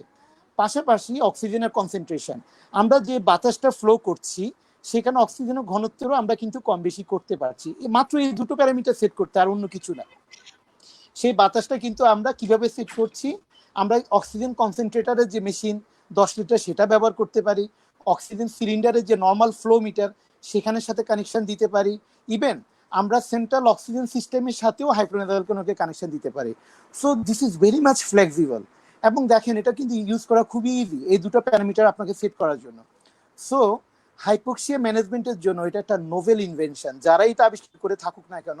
আমি মনে করি যে আমি 12 বছর প্রায় আইসিইউতে আমার ক্যারিয়ার, তো আমার কাছে মনে হচ্ছে যে অক্সিজেন বা হাইপোক্সিমিয়াটাকে ওভারকাম করার জন্য এই যাবৎ যতগুলো অক্সিজেন ডেলিভারি ডিভাইস আবিষ্কার হয়েছে তার মধ্যে সবচেয়ে ফ্লেক্সিবল, প্র্যাকটিক্যাল, পেশেন্ট ফ্রেন্ডলি হচ্ছে হাইফ্লোনেজাল ক্যানুলা। সো যে দর্শক আমাদের এই প্রশ্নটা আমাকে করেছেন তার কথা সূত্র ধরেই বলতে চাই, high flow nasal cannula yes, it's a very valuable game changer machine for the COVID management. আপনাদেরকে ধন্যবাদ। হ্যাঁ, আমি একটু এই প্রসঙ্গে একটু সাপ্লিমেন্ট করি। খুব সুন্দর বলেছেন আপনি। হাইফ্লোনেজাল ক্যানুলার আরেকটা মানে ভালো দিক হলো যে এটা কিন্তু নেজাল, মানে আমরা নাকে দিচ্ছি, তার মুখ কিন্তু খোলা। আমি যদি আদার বাইপ্যাপ, সিপ্যাপ বা অন্য ডিভাইসের কথা চিন্তা করি, সেখানে কিন্তু মোস্ট অফ দ্য কেসে কিন্তু আমাকে পুরো মুখ ঢেকে রাখতে হচ্ছে মাস্ক দিয়ে। একটা ক্লোস্ট্রোফোবিয়া হচ্ছে, একটা ভয়, সে কারোর সঙ্গে কথা বলতে পারতেছে না, তার মুখের সিক্রেশন ক্লিয়ার করতে পারতেছে না, যোগাযোগ করতে পারতেছে না, সে একটা আইসোলেটেড একটা ভিন্ন মানুষের মতো থাকতেছে। কিন্তু নেজাল ক্যানুলা কিন্তু সিম্পলি তার নাকটা ব্লক হয়ে আছে এবং আমরা তাকে বলে দিই যে আপনি মুখটা বন্ধ রাখবেন, মুখ খোলা রাখবেন না। মুখ খোলা রাখলে আবার এটা এফিকাসি একটু কমে যায়। কিন্তু সে কিন্তু কমিউনিকেট করতে পারতেছে সবার সঙ্গে, খাওয়া দাওয়া করতে পারতেছে, সবকিছু করতে পারতেছে। আর আরেকটা ব্যাপার যে আমরা যে বাইপ্যাপ বা অন্য নন ইনভেসিভ ভেন্টিলেশন যেটা দিচ্ছি, যে সেখানে দেখা যাচ্ছে যে একদম ড্রাই হয়ে যাচ্ছে। হাইফ্লোনেজাল ক্যানুলার আরেকটা ইম্পর্টেন্ট দিক হলো, মানে সুন্দর একটা অ্যাসপেক্ট হলো যে এটা কিন্তু মানে হট এবং হিউমিডিফিকেশন করে একদম 37 ডিগ্রি সেন্টিগ্রেড, আমাদের নর্মাল অ্যাম্বিয়েন্টের মতো, নর্মাল টেম্পারেচারের মতো। এবং পেশেন্ট টেরই পায় না যে তার সে আরেকটা ডিভাইসের সাথে অ্যাটাচ। যখন বাইপ্যাপ দেওয়া হয়, বাইপ্যাপ দেওয়ার পর আমরা যখন ব্রঙ্কোস্কোপি করি, যদি কোনো কারণে আমরা ব্রঙ্কোস্কোপি করতে হচ্ছে পেশেন্টকে, ব্রঙ্কোস্কোপি করতে গিয়ে দেখি যে তার আশপাশের এয়ার এত ড্রাই হয়ে আছে, কোনো অর্গান আমরা ভোকাল কর্ড, লেরিংস ওগুলিকে আমরা আলাদা করতে পারি না, তখন একদম টোটাল ডিফারেন্ট হয়ে যায় অ্যানাটমিটা। তো হাইফ্লোনেজাল ক্যানুলাতে কিন্তু এই সমস্যাটা নেই। এবং আমরা যারা ব্রঙ্কোস্কোপি করি যে তাদের জন্য এই হাইফ্লোনেজাল ক্যানুলাটা কিন্তু আশীর্বাদ হয়ে আসতেছে, যে যাদের আমরা হাইপোক্সিয়া 90 উপরে রাখতে হয়, তারপর ব্রঙ্কোস্কোপি করতে হয়, করা যাচ্ছে না, হাইফ্লোনেজাল ক্যানুলা দিয়ে তার এসপিটা মেনটেন করে অক্সিজেনটা একটু বাড়িয়ে আমরা 5-10 মিনিটের মধ্যে এটা করা শেষ করতে হয়। তো সেই জন্য এটা কিন্তু সব দেশেই কিন্তু নতুন, খুব বেশি দিনের না, কিন্তু আমাদের জন্য বেশি নতুন। এবং সেটা যেটা বললেন যে এটা একটা গেম চেঞ্জার হাইপোক্সিয়া ম্যানেজমেন্ট। আমি সেজন্য আমাদের কনসেন্ট্রেশন সব এই দিকে, নট আরেকটা আমিনুবের সাথে আমি একটা জিনিস যোগ করি, এবং এটা দামেও খুব সস্তা। আমরা যদি একটা ইনভেসিভ ভেন্টিলেটরের কথা চিন্তা করি, তবে একটা জিনিস মনে রাখতে হবে, যে পেশেন্টের ভেন্টিলেটর ইন্ডিকেটেড তাদেরকে ভেন্টিলেটর দিতে হবে। Hyphonasal cannula cannot be alternative to the mechanical ventilator, or hyphonasal cannula cannot be alternative to the CPAP or BiPAP. প্রযোজ্য ক্ষেত্রে আমরা বাইপেপ ব্যবহার করব, প্রযোজ্য ক্ষেত্রে আমরা সিপেপ ব্যবহার করব, প্রযোজ্য ক্ষেত্রে আমরা ইনভেসিভ মেকানিক্যাল ভেন্টিলেটর ব্যবহার করব। কিন্তু এটা আমাদের অ্যাডজান্ট একটা অক্সিজেন ডেলিভারি সিস্টেম হিসেবে এটা আমাদের জন্য। আমি একটা জিনিস এখানে একটু অনেকগুলো কথা প্রাসঙ্গিকভাবে বলতে চাই। কোভিডের critical aspect of management, COVID নিউমোনিয়ার কিন্তু আসলে শুধু হাইপোক্সিমিয়াটা one of the important part, কিন্তু যে পেশেন্টগুলো কিন্তু এই অ্যাডভান্স, আমরা যেটা বলে mild, moderate, severe, very severe disease, then ARDS. ARDS এর মধ্যে আবার ভেরি সিভিয়ার ডিজিজের এআরডিএস এর মধ্যে আবার 3টা ভাগ আছে, mild ARDS, moderate ARDS, severe ARDS. তো আমি খুব বেশি জটিল ক্লাসিফিকেশনে যাব না, আমি শুধু এটুকুই বলতে চাই, আমরা কতটুকু অক্সিজেন দিচ্ছি এবং কতটুকু অক্সিজেন রক্তে আমরা মেশানো পাচ্ছি, এই দুইটার অনুপাতের উপরে ভিত্তি করে আসলে এআরডিএস এর সিভিয়ারিটিটা ভাগ করা হয়। এটা রেশিও যদি 100-র নিচে যায় তখন আমরা বলি সিভিয়ার এআরডিএস। সিভিয়ার এআরডিএস এর পেশেন্ট সাধারণত আসলে মেকানিক্যাল ভেন্টিলেটর ছাড়া ম্যানেজ করাটা ইজ ভেরি টাফ। তারপরও আমাদের এবারের কোভিড ম্যানেজমেন্টের অভিজ্ঞতা থেকে দেখেছি সিভিয়ার এআরডিএস কিন্তু আমরা হাইফ্লোনেজাল ক্যানুলা মেশিন দিয়ে সাকসেসফুলি ম্যানেজ করেছি। কোনো কোনো ক্ষেত্রে বাইপেপেরও রোল আছে, আমি সেটা বলতে চাই। তবে আমিন ভাইয়ের সাথে আমি একমত, ইন জেনারেল বাইপেপের থেকে পেশেন্ট কমপ্লায়েন্স হাইফ্লোনেজাল ক্যানুলার ফার মোর বেটার, অনেক অনেক সুবিধা আছে। কোন ক্ষেত্রে বাইপেপটা কার্যকরী হতে পারে, আমরা যদি আজকে নন ইনভেসিভ ভেন্টিলেশন নিয়ে বা আদার দেন মেকানিক্যাল ভেন্টিলেটর ছাড়া যদি এই নিউমোনিয়ার হাইপোক্সিয়া ম্যানেজমেন্ট নিয়ে চিন্তা করতে পারি, তাহলে আমি সেক্ষেত্রে একটা ক্লু দিতে পারি আপনাদেরকে। সাপোজ কোভিড নিউমোনিয়া বা যেসব নিউমোনিয়ার ক্ষেত্রে লাংস অনেক স্টিকি হয়ে থাকে, যেখানে লাং কলাপস হয়ে থাকে, সেখানে আমাদের পিপের প্রয়োজনটা অনেক বেশি বা একটু পজিটিভ প্রেশার ভেন্টিলেশনের প্রয়োজন। তবে আমরা স্বল্প সময়ের জন্য বাইপেপ দিয়ে সেই অ্যালবুলাইগুলোকে আমরা একটা পজিটিভ প্রেশার দিয়ে ওপেন আপ করতে পারি। ওপেন আপ করলে তখন এয়ারওয়েটা ক্লিয়ারেন্সটা তখন ইজি হয়। লাংসটা যখন কলাপস করে যায়, কখনো কখনো আমাদেরকে স্বল্প সময়ের জন্য ইন্টুবেট করে আম্বু ব্যাগিং করতে হয়। সাপোজ অ্যাবজর্পশন কলাপস, আমিন ভাই ভালো বলতে পারবেন, অ্যাবজর্পশন কলাপসের জন্য অনেক সময় আমাদেরকে ব্রঙ্কোস্কোপি পর্যন্ত করতে হয়। রাইট বা লেফট প্রিন্সিপাল ব্রঙ্কাস ব্লক হয়ে গিয়েছে প্রক্সিমালি, ডিস্টালি দেখা যায় যে পুরো মিউকাস প্ল্যাক দিয়ে ভর্তি হয়ে একটা অ্যাবজর্পশন কলাপস হয়ে যায়। তো সেই ক্ষেত্রে আমরা যেরকম ব্রঙ্কোস্কোপি করে সিক্রেশনটা ক্লিয়ার আপ করি, আবার প্রযোজ্য ক্ষেত্রে আমরা অনেক সময় ইন্টুবেশন করে আম্বু ব্যাগিং করে কিন্তু ক্লিয়ার করতে পারি। বা কখনো কখনো আমরা যদি দেখি যে অনেক থিক সিক্রেশন, একসাথে দেখা যাচ্ছে যে লাংসের সেগমেন্টাল কলাপসের মতো ফিচার আসছে, একেবারে সাদা হয়ে আছে যে কোনো একটা সেগমেন্ট, সেসব ক্ষেত্রে কিন্তু আপনি ট্রানজিয়েন্টলি চেস্ট ফিজিওথেরাপি দেওয়ার পাশাপাশি বাইপেপ ব্যবহার করতে পারেন। এই পজিটিভ প্রেশার ভেন্টিলেশনটা এয়ারওয়েগুলোকে কিন্তু ওপেন আপ করতে কিন্তু অনেক সহায়তা করে। পাশাপাশি আপনি খুব প্রাসঙ্গিকভাবেই বলেছেন, অনেক ক্ষেত্রে এত বেশি এয়ারওয়েটা ড্রাই হয়ে যায়, বোঝা যায় যে অ্যানাটমি এবং ফিজিওলজি কিন্তু ডিসরাপ্টেড হয়। আমি আপনাদের কাছে যেটা রিকোয়েস্ট করবো, যেখানে অনেক ফিজিশিয়ান আছেন, আপনারা যখন হাইপোক্সিমিয়ার কারেকশন করবেন, যখন অক্সিজেন থেরাপি দিবেন, ইভেন সিম্পল যদি নেজাল ক্যানুলা বা ফেস মাস্কেও অক্সিজেন দেন, আপনাদেরকে অবশ্যই মিকোলাইটিক এজেন্টটা দেওয়া উচিত। Mucolytic agent is very very important. এবং আননেসেসারি অ্যান্টিহিস্টামিনটা অ্যাভয়েড করবেন। অ্যান্টিহিস্টামিনটা কিন্তু আননেসেসারি ব্যবহার কিন্তু আমাদের এয়ারওয়েটাকে অনেক ড্রাই করে দেয়। পেশেন্ট অনেক শুকনা কাশির কমপ্লেন করবে এবং তারা কফটা কিন্তু ড্রাই আউটের জন্য বের করতে পারে না, এটাও কিন্তু খেয়াল রাখতে হবে। তবে মিউকোলাইটিক এজেন্ট সেক্ষেত্রে সাপোজ অনেক বাজারে মিউকোলাইটিক এজেন্ট পাওয়া যায়, আমরা ফিজিশিয়ানরা জানি। অনেক সময় আমরা অ্যানেসিটাইলসিস্টিন ব্যবহার করি যাতে আমাদের কফটা পেশেন্ট ইজিলি বের করতে পারে। পাশাপাশি পোস্চুরাল এক্সারসাইজ এবং postural vibration, this are the things which can adjunct to help in the pneumonia general management. আমি এখানে একটা কথা বলতে চাই, অক্সিজেনের পাশাপাশি যে জিনিসটা খুবই ইম্পর্টেন্ট, কোভিডের যখন আমরা একটা পেশেন্ট আইসিইউতে পাই, শুধু হাইপোক্সিমিয়াটা আমাদের জন্য একমাত্র চ্যালেঞ্জ না। এই পেশেন্টগুলো আমাদের কাছে যখন আসে অলমোস্ট ইম্পেন্ডিং কার্ডিওরেসপিরেটরি অ্যারেস্ট অবস্থায় কিন্তু আমরা পাই, বা পেশেন্ট আসলে কষ্টটা বুঝতে বুঝতে ওই সময়টাই উপনীত হয় যখন আইসিইউতে আসে। So initially any patient COVID নিউমোনিয়ার, আপনাকে কিন্তু পেশেন্টকে আগে রিসাসিটেট করতে হবে। এবিসি অফ রিসাসিটেশন, আপনাকে অ্যাসেস করতে হবে পেশেন্টের level of consciousness, whether this patient immediately need airway protection or not. It's very important. মুখে অনেক বেশি সিক্রেশন থাকতে পারে, আপনি আইসিইউতে যদি নাও নিয়ে থাকেন, আপনাকে তখন right or left lateral position করতে হবে। টাং ফলব্যাক থাকতে পারে, পেশেন্টের কার্বন ডাইঅক্সাইড রিটেন করে যেতে পারে। ওই অবস্থায় ইভেন আমরা অনেক পেশেন্ট পেয়েছি কনভালশন নিয়ে প্রেজেন্ট করেছে। সেই কনভালশনটা হাইপোক্সিমিয়ার জন্য হতে পারে, হাইপারকার্বিয়ার জন্য হতে পারে, ইভেন সেরিব্রাল ইনভলভমেন্ট অফ কোভিডের জন্য হতে পারে। সো আপনার initial assessment of neurological system and airway protection, tongue fallback, এটা দেখাটা খুব ইম্পর্টেন্ট। দেন আপনাকে ভাইটালসটা দ্রুত চেক করতে হবে যে পেশেন্টের কোনো হার্ট রেট অ্যাবনর্মালিটি আছে কিনা। কোভিড নিউমোনিয়া সিভিয়ার পর্যায়ে কিন্তু ফ্রিকোয়েন্ট অ্যারিথমিয়া হয়। আমরা supraventricular tachycardia, atrial fibrillation, tick arrhythmia, bread arrhythmia কিন্তু ফ্রিকোয়েন্টলি পাই। সো আপনাকে হার্ট রেটটাও কিন্তু চট করে চেক করে নিতে হবে কোভিড নিউমোনিয়া পেশেন্টদের ক্ষেত্রে। 3 নম্বর, যখন আপনি ওয়াটার কনসাসেবল বা অ্যারিথমিয়া দেখবেন, আপনার যদি ফ্যাসিলিটিস থাকে, আপনাকে ইলেকট্রোলাইট লেভেলটা খুব দ্রুত চেক করে নিতে হবে। ইনভেরিয়েবলি অনেকটা সিয়াডের মতো আমরা হাইপোনাইট্রেমিয়া কিন্তু খুবই কমন।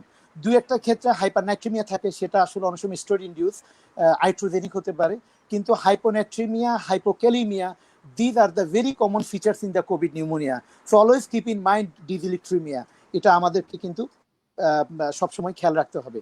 তারপর আমিন ভাই কিন্তু শুরুতে, আমিনুল ভাই একটা চমৎকার কথা বলেছেন যে কোভিড নিউমোনিয়ার একটা ইম্পর্টেন্ট কমপ্লিকেশন হচ্ছে ডিআইসি, ডিসেমিনেটেড ইন্টারভাস্কুলার কোয়াগুলেশন। আমি যদি সোজা বাংলায় বলি, যদি আমাদের এখানে নন মেডিকেল পার্সন থাকে, রক্ত জমাট বাঁধার প্রবণতা। কারণ হচ্ছে কোভিডের ক্ষেত্রে আমাদের সারা শরীরের রক্ত সংবহন ব্যবস্থার এন্ডোথেলিয়াম, আমরা যেটা বলি রক্তনালীর ভিতরের দিকে যে লেয়ারটা, ওয়াইড স্প্রেড ড্যামেজ হয়। সেটা একটা ইনফ্লামেটরি ক্যাসকেডকে ইনভাইট করে। লাংসেরও এন্ডোথেলিয়ামগুলোতে, লাংসে যে ব্লাড ভেসেলগুলো আছে সেখানেও থ্রোম্বোসিস হয়, অ্যালভিওলার এপিথেলিয়ামে ইনজুরি হয়, এবং এই যে একটা ওয়াইড স্প্রেড এন্ডোথেলিয়াল এবং এপিথেলিয়াল ইনজুরি হয়, সেটা একটা ইনফ্লামেটরি ক্যাসকেড করতে থাকে এবং সেখানে প্লেটলেট অ্যাগ্রিগেশন হতে থাকে। এবং দেখা যাবে যে আপনার প্লেটলেট কাউন্টে যদি দ্রুত কমে যায়, আমরা কিন্তু যেটা করি যে অনেক ফিজিশিয়ান আমরা কিন্তু যেটা আমরা লো মলিকুলার ওয়েট হ্যাপারিন আমরা যেটা ব্যবহার করি সেটা বন্ধ করে দিই। আমি এখানে একটা মেসেজ ইম্পর্টেন্ট দিতে চাই। আপনার যেটা আমিনুল ভাই বললেন যে আমরা যে থ্রোম্বোসিস প্রিভেন্ট করার জন্য এই যে প্ল্যাটেলেট প্ল্যাক ফরমেশন বা ডিএসসিটাকে আমরা প্রিভেন্ট করার জন্য লো মলিকুলার ওয়েট হ্যাপারিন দিই। যখন আমাদের প্ল্যাটেলেট কাউন্টটা কমে আসে আমরা অনেক সময় কিন্তু পেশেন্টের ব্লিডিং রিস্কের কথা চিন্তা করে হ্যাপারিনটা বন্ধ করে দিই। আমি এই জিনিসটা আপনাদেরকে একটা মেসেজ দিতে চাই, দয়া করে এই জিনিসটা করবেন না।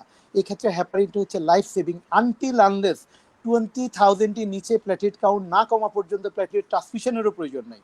ইভেন আপনাকে অবশ্যই লো মলিকুলার ওয়েট হ্যাপারিনটা কন্টিনিউ করতে হবে যদি পেশেন্টটা অ্যাডমিটেড থাকে। This is life saving. এখন এই পেশেন্টের হ্যাপারিন কন্টিনিউ করবেন বা অন্যান্য আদার্স জিনিস দিবেন কিনা, আমি ফিজিশিয়ানদের জন্য আমার সেখানে একটা ইম্পর্টেন্ট মেসেজ আছে। আপনারা দেখবেন যে এই ক্ষেত্রে পিটিএপিটিটি খুব একটা অ্যাবনর্মাল হয় না। ইভেন প্রথম mean time APTT supra normal থাকতে পারে। একটা পেশেন্টের কন্টার প্রথম মিন টাইম যদি 12 থাকে, ওই পেশেন্টে দেখবেন যে পেশেন্টের প্রথম মিন টাইম 10 আসতে পারে, 9 আসতে পারে, 8 আসতে পারে। যেখানে আপনি আশা করছেন যে ডিএসএ প্রথম মিন টাইম 18, 20, 22 হবে, আইএনআর 2-3 বেড়ে যাবে, সেখানে দেখবেন যে এটা উল্টা সুপ্রা নর্মাল আসতে পারে। এপিটিটি যেখানে আমরা আশা করি 45, 50 এরকম হবে, 60 হবে, সেটা না হয়ে উল্টা দেখবেন যে এটা নর্মাল থাকতে পারে। এবং সাথে লো প্ল্যাটেলেট কাউন্ট, এটা দেখে আমরা কিন্তু হ্যাপারিনটা বন্ধ করে দিতে পারি। বাট মনে রাখবেন এই ক্ষেত্রে হ্যাপারিন বন্ধ মানে পেশেন্টের মৃত্যুটাকে কিন্তু আমরা আরো আরেক ধাপা এগিয়ে দেওয়া। এই ক্ষেত্রে হ্যাপারিনটা আপনারা চালু রাখবেন, থেরাপিউটিক ডোজে চালু রাখবেন until unless patient experience with any bleeding manifestation. Spontaneous natural orifice দিয়ে যদি ব্লিডিং হয় সেক্ষেত্রে আপনি হ্যাপারিনের ডোজ ট্যাপার করেন, বন্ধ করেন, হেমাটোলজিস্টের পরামর্শ নেন। Until unless you have to be continue therapeutic dose heparin, it's a life saving. If you fail to do it, patient undergo must myocardial infarction or pulmonary embolism. আমি অনেক পেশেন্টকে দেখেছি লো হ্যাপারিনটা না পাওয়ার কারণে তারা ফ্রিকোয়েন্ট কার্ডিয়াক ডেথ হয়ে যাচ্ছে। Death হওয়ার পিছনে ইম্পর্টেন্ট কারণ হচ্ছে কিন্তু অ্যাকিউট এমআই এবং পালমোনারি এম্বোলিজম। সো আপনারা এই মেসেজটা আমার ফিজিশিয়ান ভাই যারা আছেন তাদেরকে আমি বলবো আপনারা এই মেসেজটা রাখবেন যে any patient recurring oxygen or severe or very severe Covid pneumonitis আপনারা অবশ্যই হ্যাপারিন দিবেন এবং সেই হ্যাপারিনটা আপ টু পেশেন্ট সুস্থ হওয়ার 3 সপ্তাহ পর্যন্ত সম্ভব হলে কন্টিনিউ করবেন। আর যদি পেশেন্টের অবস্থা যদি খুব সিরিয়াস হয় আপনার প্ল্যাটেলেট নিয়ে ঘাবড়াবেন না। আনটিল আনলেস 20,000 প্ল্যাটেলেট আপনার প্ল্যাটেলেট ট্রান্সফিউশনও দিবেন না আনটিল আনলেস ন্যাচারাল ব্লিডিং না হওয়া পর্যন্ত। এখানে আরেকটা বিষয় মনে রাখবেন, আমরা কিন্তু আজকাল প্লাজমা থেরাপি নিয়ে খুব বেশি কনসার্ন। এটাও কিন্তু মনে রাখবেন যে পেশেন্টের অ্যাডেড ঝুঁকিটা বাড়িয়ে দেয়। কি ঝুঁকি বাড়িয়ে দেয়? প্লাজমা থেরাপি যদি আপনি ভাইরাল রেপ্লিকেশন ফেজে দেন সেক্ষেত্রে কোভিড নিউমোনিয়ার ক্ষেত্রে এটা হেল্পফুল হতে পারে। এটা আপনি আপ টু 10 ডেজ পর্যন্ত দেন। একটা পেশেন্ট যদি আপনার কাছে 20 ডেজে আসে, একটা পেশেন্ট যদি আপনার কাছে 14 ডেজ পরে আসে, সেই পেশেন্টকে যদি আপনি কনভালসেন্ট প্লাজমা দেন সেই পেশেন্টের অনেকগুলো জটিলতা হতে পারে। একটা হচ্ছে ট্রান্সমিশন রিলেটেড লাং ইনজুরি হতে পারে।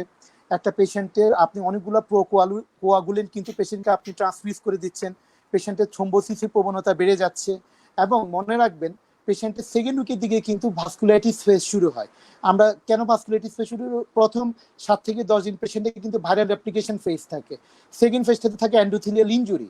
ওই অবস্থায় যখন আপনি হাই মলিকুলার কোনো ওয়েট সাবস্টেন্স ব্লাড ভেসেলে দিবেন সেটা কিন্তু ব্লাড ভেসেলটাকে বাইপাস করে লোকাল ইন্টারস্টিশিয়াল স্পেসে চলে যাবে, লোকাল টিস্যু ইডিমা কে কিন্তু সে আরো বেশি অ্যাগ্রাভেট করবে। So injudicial irrational use of plasma therapy, platelet therapy, high molecular weight substance, unnecessary parental substances can also may harm to the patient. So এই জিনিসগুলো কিন্তু খুবই important. Judicious use of steroid in the Covid pneumonia is very very important. আজকে সম্ভবত 2 সপ্তাহ হলো আপনারা দেখেছেন যে ইংল্যান্ড থেকে একটা স্টাডি এসছে যে ডেক্সামিথাসোন ক্যান সেভ মেনি লাইফস। হ্যাঁ, তো আমাদের দেশে কিন্তু আমরা ফিজিশিয়ানরা অনেকেই বিচ্ছিন্নভাবে আমরা কিন্তু স্টেরয়েড ব্যবহার করছিলাম আজ কোভিডের শুরু থেকেই। আমরা দেখেছি যেসব পেশেন্টের অক্সিজেন রিকোয়ারমেন্ট আছে তাদের ক্ষেত্রে স্টেরয়েডের জুডিশিয়াস অ্যাপ্লিকেশন পেশেন্টের কিন্তু কমপ্লিকেশন প্রিভেন্ট করতে পারে, অক্সিজেন ডিমান্ড কমাতে পারে এবং এআরডিএস প্রিভেন্ট করতে পারে। So judicious use of steroid is very important. সেক্ষেত্রে ব্রিটেনের স্টাডিতে ওরা ডেক্সামিথাসোন ব্যবহার করেছে, আপনি ডেক্সামিথাসোন ব্যবহার করতে পারেন, মিথাইল প্রেডনিসোলন ব্যবহার করতে পারেন, প্রেডনিসোলন ব্যবহার করতে পারেন। Which one is clean cut better এটা নিয়ে এখনো ডাটা আসে নাই, কিন্তু ইটস এ ফিজিশিয়ান চয়েস। আমি প্রেফার করি মিথাইল প্রেডনিসোলন। আমার কাছে মনে হয়েছে যে মিথাইল প্রেডনিসোলনের লাং পেনিট্রেশন ভালো। ব্রিটিশদের গাইডলাইনে এসছে যে ওদের কাছে ডেক্সামিথাসোনের আউটকাম ভালো। So these are the things depends upon physician, but আমার ফিজিশিয়ান ভাইদের কাছে যেটা request, you can use steroid judiciously whenever patient required oxygenation. If patient যদি কোনো অক্সিজেন রিকোয়ারমেন্ট প্রয়োজন না হয়, নো নিড অফ স্টেরয়েড। এটা কিন্তু ক্লিন কাট কথা। মাইল্ড টু মডারেট কেসে কিন্তু স্টেরয়েডের প্রয়োজন নাই। Moderate to severe, severe to very severe disease you have to use judicious use of steroid. আরেকটা কথা বলা দরকার যে অ্যান্টিবায়োটিক, এখানে শুরুতে আমিনুল ভাই বলেছেন কোভিড নিউমোনিয়ার সাথে অন্য নিউমোনিয়ার পার্থক্য কি। আমরা জানি নিউমোনিয়া সাধারণত অ্যান্টি মাইক্রোবিয়াল দিয়েও হয়, কেমিক্যাল দিয়েও হতে পারে, ব্যাকটেরিয়া, ভাইরাস, ফাঙ্গাল। হ্যাঁ, আমরা সাধারণত 3টা অর্গানিজম দিয়েই, প্যারাসাইট দিয়েও নিউমোনিয়া অনেক সময় হতে পারে। তো এই নিউমোনিয়া হচ্ছে অ্যাকচুয়ালি ভাইরাল নিউমোনিয়া। আমরা কমনলি জানি যে ভাইরাল নিউমোনিয়াতে আসলে অ্যান্টিবায়োটিকের কোনো প্রয়োজন নাই। তা আসলে কি আমরা কি কোভিডের নিউমোনিয়া থেকে আদৌ কি আমরা অ্যান্টিবায়োটিক দিব? এটা আসলে একটা ডিবেটেবল একটা ব্যাপার। আমরা কিন্তু বাংলাদেশি, আমি হলফ করে বলতে পারি, অলমোস্ট অল ফিজিশিয়ান আমরা অ্যান্টিবায়োটিক ব্যবহার করছি। আমি মনে করি যে এই অ্যান্টিবায়োটিক ব্যবহার করার পিছনে যুক্তি আছে, এটা একেবারে অযৌক্তিক না। তো শুরুতে আমেরিকান অনেক ফিজিশিয়ানদের সাথে আমার কথা হয়েছে বা বিভিন্ন ওয়েবিনারে ওনাদের সাথে ডিসকাশন হয়েছে। ওনারা যেটা বললেন, ওনারা অ্যান্টিবায়োটিক কেউ কেউ ব্যবহার করেছেন, কেউ ডক্সিসাইক্লিন ব্যবহার করেছেন, কেউ অ্যাজিথ্রোমাইসিন ব্যবহার করেছেন। ওনাদের যুক্তি ছিল এদের ইমিউনোমডুলেটরি এফেক্ট আছে, ইমিউনোসাপ্রেসিভ এফেক্ট আছে, so adjunct to steroid or in addition to anti inflammatory effect হিসেবে ব্যবহার করেছেন। তো বাংলাদেশে আমরাও এগুলো ব্যবহার করছি। ইন অ্যাডিশন আমরা সাধারণত levofloxacin, linezolid, this are the antibiotic which have strong anti inflammatory effect and this having the very strong lung tissue penetration. So whenever you manage patient or you think patient having secondary complication or patient develop secondary infection, ventilator associated pneumonia, hospital acquired pneumonia, in addition to COVID pneumonia, you can judiciously use antibiotic. Even if you use simple levofloxacin or in advanced stage linezolid as a part of MRSA coverage or adjunct to steroid, you can use it. Because whenever a patient getting steroid or in immunosuppressive condition, patient very much vulnerable to secondary bacterial infection. So these are the key point I just mentioned you. And দর্শকদের যদি কোনো প্রশ্ন থাকে আমি ইনশাআল্লাহ অনেক অনেক ধন্যবাদ স্যার।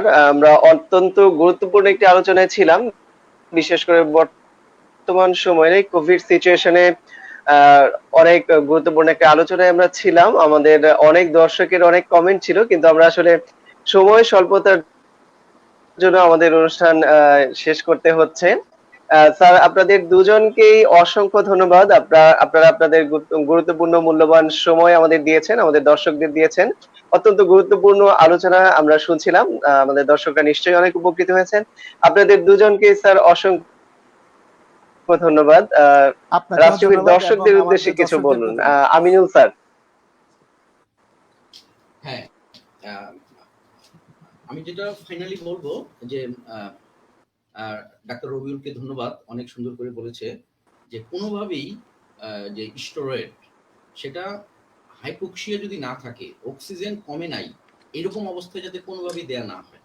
ঠিক আছে, অক্সিজেন অবশ্যই কমতে হবে, এটা আমার আসলে ডাক্তারের উদ্দেশ্যে বলা, নট টু দ্য পেশেন্টের উদ্দেশ্যে না। আর হেপারিন, যেটা লো মলিকুলার হেপারিন আমরা যেটা সাবকিউটেনিয়াস দেই ইনসুলিনের মতো নাভির চারপাশে দেওয়া হয়, সেটা 3টা কন্ডিশনে, যে যদি সে হাসপাতালে থাকে, যদি অক্সিজেন কম থাকে, অথবা হাসপাতালে নাই, অক্সিজেনও কম নাই, একদম মাইল্ড কেস কিন্তু সাথে অন্য রিস্ক ফ্যাক্টর আছে।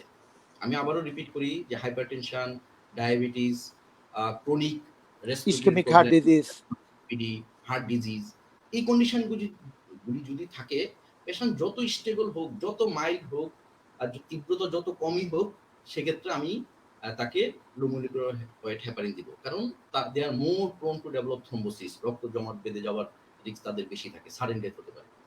আরেকটা হলো যে এখন দেখা যাচ্ছে যে কোভিড ভালো হয়ে যাওয়ার পরও, অলমোস্ট ভালো হয়ে গেছে, ওই সময় দেখা যাচ্ছে যে পেশেন্টের সাডেন ডেথ হচ্ছে। তাহলে সেক্ষেত্রে আমরা চিন্তা করতেছি যে এটা, আমরা মানে কি, মানে সায়েন্টিস্টরা চিন্তা করতেছেন যে সেখানে হয়তো পালমোনারি এম্বোলিজম হচ্ছে, তার আন্ডারলাইং কোনো থ্রম্বোসিস থেকে যাচ্ছে, তার হয়তো প্রিমেচুরলি হেপারিন ওমিট করে দেওয়া হয়েছে, বন্ধ করে দেওয়া হয়েছে। তারপর যদি রিস্ক ফ্যাক্টর থাকে, কিছু রিস্ক ফ্যাক্টর থাকে, সব ডাক্তাররা সেটা জানেন যে পালমোনারি এম্বোলিজমের, সেক্ষেত্রে শুধু 1 মাস না, প্রয়োজনে সেই হেপারিন বা হেপারিন যদি নিতে না পারে তাহলে ওরাল ট্যাবলেট, সেটা ফর 3 মান্থ 6 মান্থ পর্যন্ত দেওয়া যেতে পারে, লং টার্ম দিতে হবে। কারণ যাদের রিস্ক ফ্যাক্টর থাকে, কোভিড ভালো হয়ে যাওয়ার পরেও কিন্তু সাডেন কোনো অকারেন্স হবার একটা চান্স থাকে, ইভেন কখনো কখনো এরিথমিয়া হবারও চান্স থাকে। আর আরেকটা আমি ফাইনালি একটু বলবো যে খুব সুন্দর করে বলেছেন ডাক্তার রবিউল যে হাই ফ্লো নেজাল ক্যানুলাই 100% ক্ষেত্রে আমরা ইউজ করবো তা না, তারও কিন্তু ফেলিউর আছে। বিশেষ করে পেশেন্টের যদি ওয়ার্কআউট ব্রিদিং বেড়ে যায়, তার যদি রেসপিরেটরি মাসেল প্যারালাইসিস ফেটিক ওসব হয়ে যায়, সেক্ষেত্রে ইন অ্যাপ্রোপ্রিয়েট সেটিং এ ডক্টররা চেঞ্জ করে তাদেরকে অন্য কিছু দিতে পারবে, বাইপেপও দিতে পারবে। যে শুধুই high flow nasal cannula or mechanical ventilation মাঝখানে আর কিছুই কখনো দেওয়া যাবে না, সেটা অতটা রিজিড হওয়া ঠিক হবে না, কখনো কখনো সেটারও ফেলিউর আছে। ধন্যবাদ সবাইকে। ধন্যবাদ স্যার। দর্শক, আমরা চলে এসেছি আমাদের অনুষ্ঠানের শেষ পর্যায়ে। আজ আমরা কথা বললাম করোনাকালীন সময়ে নিউমোনিয়ার চিকিৎসা নিয়ে। আপনারা যারা আমাদের সাথে লাইভে যুক্ত ছিলেন তাদের সবাইকে অনেক ধন্যবাদ। দেখা হবে রাষ্ট্রীয় স্বাস্থ্য বিষয়ক অন্য কোনো এপিসোডে। ততদিন পর্যন্ত সবাই ভালো থাকুন, সবাই সুস্থ থাকুন এবং রাষ্ট্রীয় সাথেই থাকুন। আল্লাহ হাফেজ। You are watching Raj TV, Jagorone, Bangladesh. Please subscribe our channel.